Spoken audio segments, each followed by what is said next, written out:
From the Alvin and Rosalie Sarachek studio, PBS Kansas presents Empowering Seniors.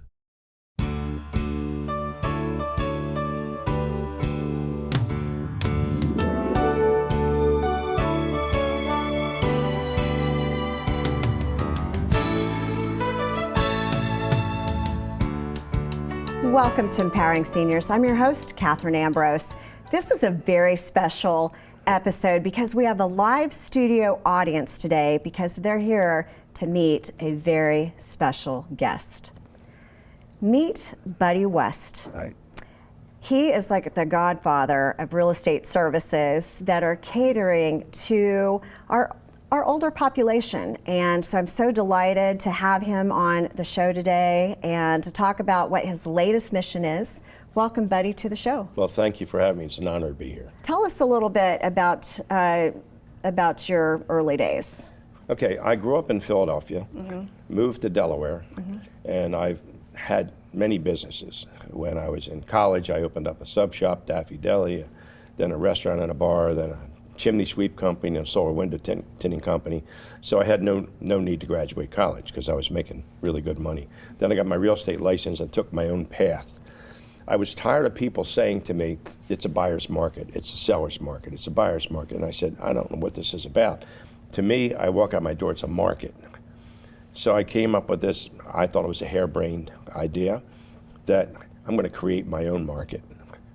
So, you know that when they say that expression, when a lesson needs to be learned, a teacher will appear. My mother needed a place to live. And this is in the late 80s. And I'm thinking, well, I'm super realtor. I can certainly find you something, Mom. She wouldn't move in with her kids. She wanted a place where she could be by herself. So I went on my way to try to find something. There wasn't anything. This is before they were building. The only thing they had was Del Webb. They weren't building CCRCs or assisted living as quickly. Builders weren't building senior home housing communities simply because they didn't make enough money on them. So that wasn't in place. And plus areas like, I'll give you an example, Pittsburgh, Pennsylvania, some places out here in the Midwest, if it was an ethnic group, like Slavic group or something like that, they never needed them because their culture said you move back in with the family. You never put your mom out. The old, I'll leave here in a pine box was very evident. So I kind of failed. And I felt like I failed my mom because I was doing really well in real estate.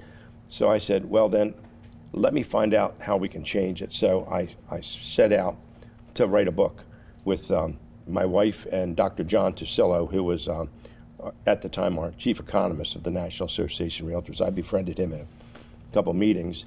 And I always tell people, Katherine, that I wrote the whole book because I did. John Tusillo added the facts and figures from the economy, and my wife put it in English. Wow. So, because she's a wordsmith. So we put the book out. It was called Targeting the Over 55 Client. And that way I could get people, it was supposed to be for realtors. I get realtors to understand that something needs to be done to help seniors. We're all going to get there. And I was not 55 at the time. I was 51, I believe, when it came out. Our goal was to sell 1,500 copies, and I thought that'd be good. Well, we sold 35,000 because it left the real estate realm and was picked up by Borders and Barnes and Noble. So that way it went mainstream. And then it became irrelevant, so we had to write a second edition to change the rules. Since then, it's sort of irrelevant because all the rules have changed again. So that kind of helped me start this. And then from there, I developed with a gentleman named Tim Corliss out of California, the Senior Real Estate Specialist Certification, designation. People call it one or the other. And we worked very hard to put it together, and he handled the West Coast, I handled the East Coast, and it was fun. It was fun teaching people how to get better and how to understand what you needed to understand about the trials and tribulations of growing older. And by the way, growing old is not for sissies.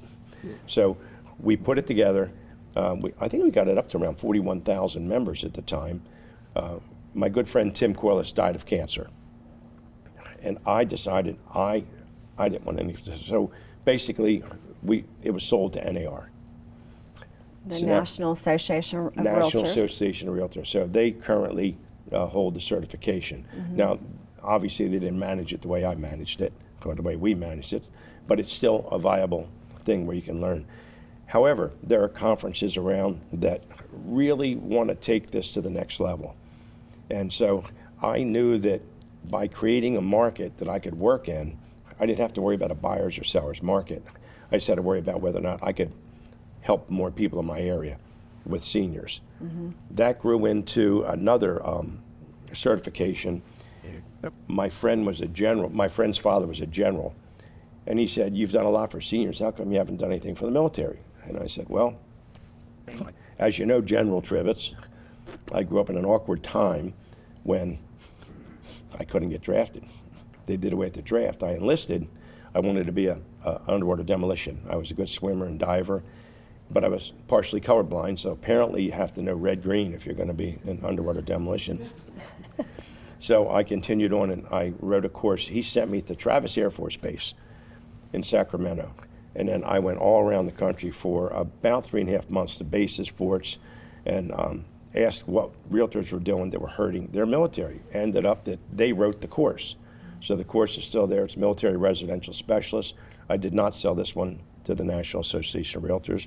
I kept it so I could change it anytime there was a change. They wrote a similar course, MRP, and they hired a course writer to write it. So they have their own course. Mine gets changed every time the military calls me. That said, that now I created a market that I could be the expert in. So most recently, my good friend G. Dunstan, who's been instructing realtors for 30 years, came to me and said, "We need to do one on probate." That was my next little project. I didn't even know why realtors would have to have an understanding about probate. We met. He made it abundantly clear that probate's where to be because all these people need help.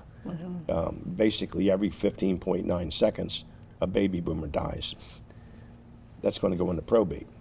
So realtors didn't understand how to help them. They knew nothing about it. So it took 2.5 years because this is a really touchy subject. We had to talk to people in all 50 states, 4 territories. We chose Canada and Spain just to see where we could find the differences. And we put the course together. First course was in Reno a year ago, March. And since then, this year, this will be 56 classes this year because realtors they're like sponges. They want to know how they can help people. How can I put myself in front of the consumer that's going to do more good? And this is the consumers out there, Katherine, they're not interested in a realtor that does everything. They're interested in a specialist. And I like to compare that to there are ordinary realtors. They're everywhere. I mean, there are 1.5 million of them out there. But how many extraordinary realtors are there? And I say extraordinary because these are the people that take the time to become specialists. And that's the same way as the medical field. You don't go to your general practitioner if you need heart surgery. He sends you to somebody that's a specialist for what you need at that particular time. That's where it came about. Still have a real estate company. I still sell real estate, but this is my passion. You could just be enjoying the good life. Maybe this is the good life for you, traveling around the country, teaching and mixing in lots of fun personal things too. But I mean, you're really working hard. You're flying all over the place. Why is teaching realtors about probate and warning the public about probate so important to you? I think because of the need, but I think more so that I'll be a realtor for 40 years this Halloween. They call you an emeritus. And they give you a pin and they give you a big form and everything. But more importantly, I don't have to pay dues anymore. So based on that, I've had my career where I've got the accolades.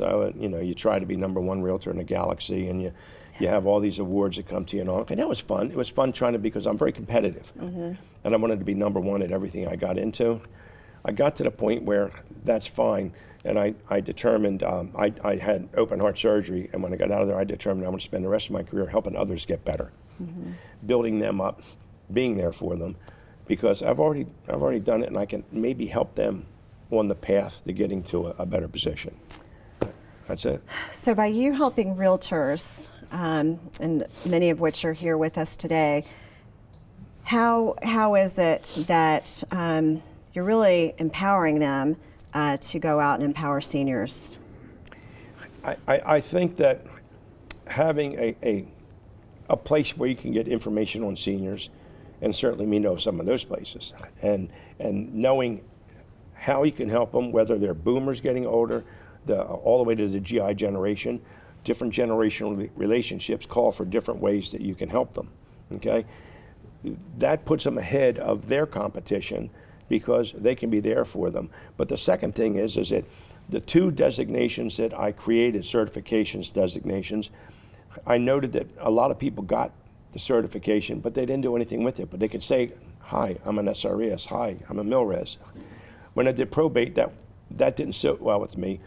So I've gone forward to create programs to help them actually start, where they don't have to create, it's already created for them, and then they can jump right in. Because the average realtor is not equipped to do anything with probate. So you're training specialists, and why is it important? What are we working to help consumers with, help these families and these homeowners with? One of the major things that you have to get across to seniors is make the decision when you can make the decision. Don't wait until the decision is made for you. And that includes understanding probate. For instance, my mother comes from a generation, she was born in 1921. She didn't have a will.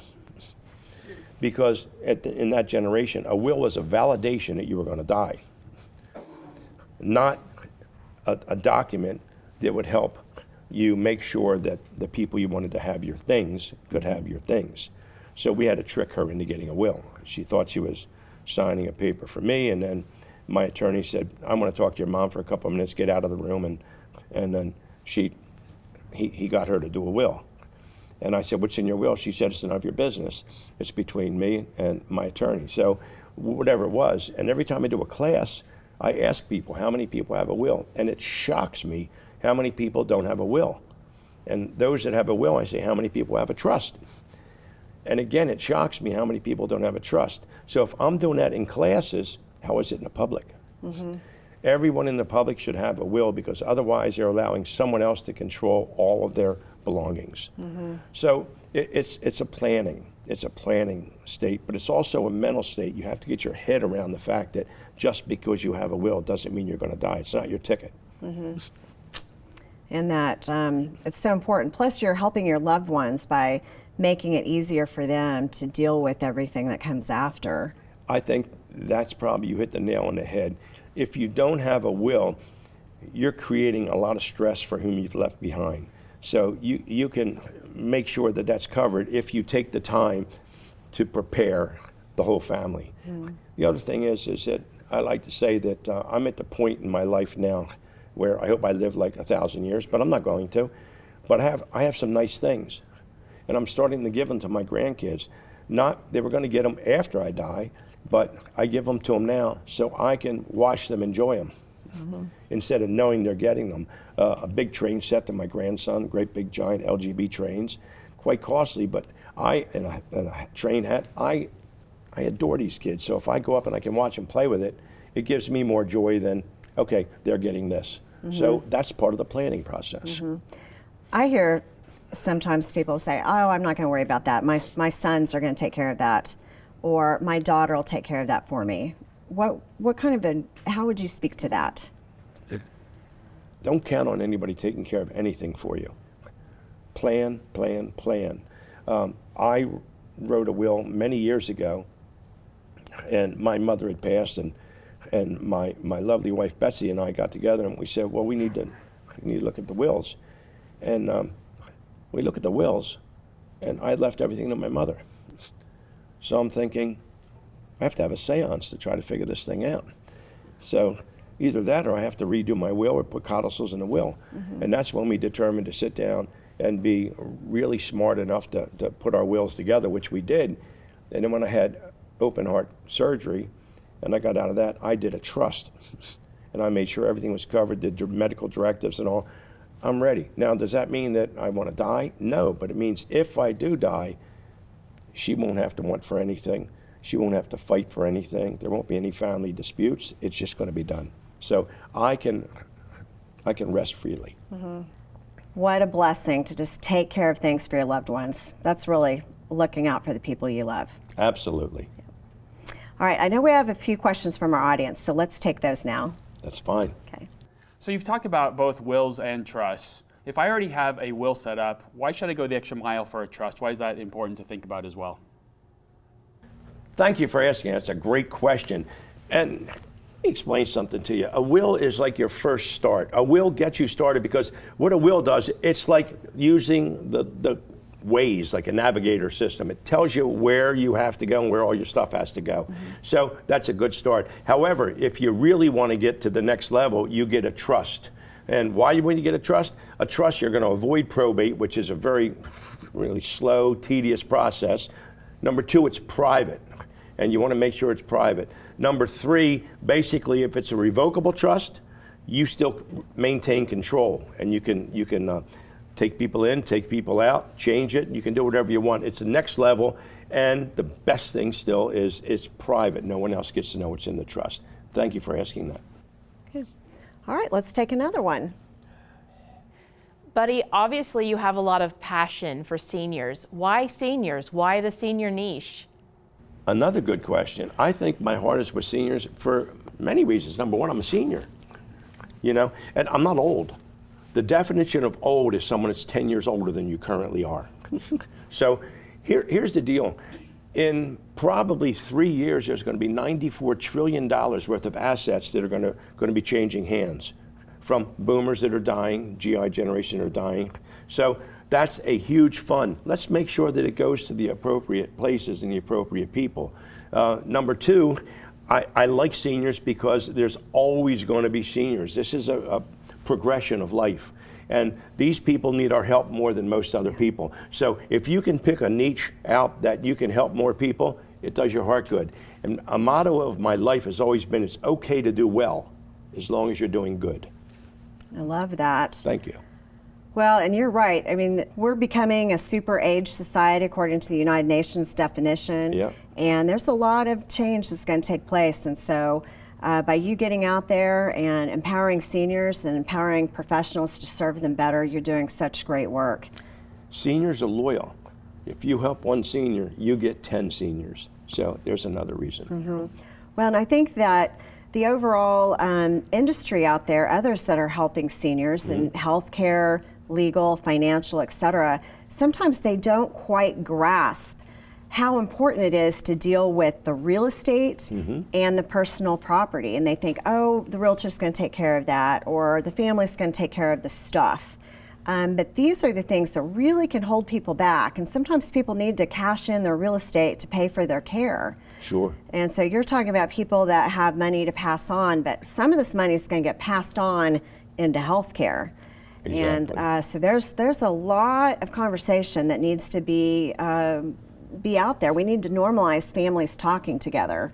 And how have you encouraged your family to normalize conversations about death and planning and what's going to happen to stuff and real estate? My personal family, I just tell them to have everything in order, get everything in order. Death, you can't avoid death. So bring it out on the table.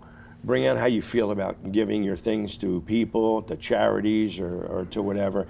We're in a generation now where our sons, grandsons, granddaughters, they don't want our china, they don't want our silver, they don't want our stuff. They have their own stuff. So you have to figure that out ahead of time. So you want to do that. But the best thing about being a realtor to help guide them through is real simple. Consumers need our help more than anybody. They need somebody that's going to be the credible source of information for them, that's going to guide them correctly through the process, and they know they have a trusted person working with them. Yeah. I think that's the most important thing. They feel good about it, and you feel good about it. Well, for consumers to know, you need a specialist. Yes, you indeed. absolutely need a specialist. Right. And really, the older you are, the more important it is to have an absolute specialist. Don't spin the wheel and see if you get lucky enough to get the right realtor. Yeah, because it's not just selling the house. There's so much. There's so much Exactly. else involved. Yes. All right. Buddy, thank you so much for coming to Kansas to talk about these important issues. We so appreciate you. It's been my pleasure, and thank you for not having any tornadoes take me to Oz. You're welcome. Thanks, buddy. Bye-bye. And thank you for tuning in. This is such an important topic, and if you have questions about this or anything else we cover, please reach out to us at empoweringseniors@kpts.org or give us a call at 316-686-4500. Until next time, I'm your host, Katherine Ambrose, and this is Empowering Seniors.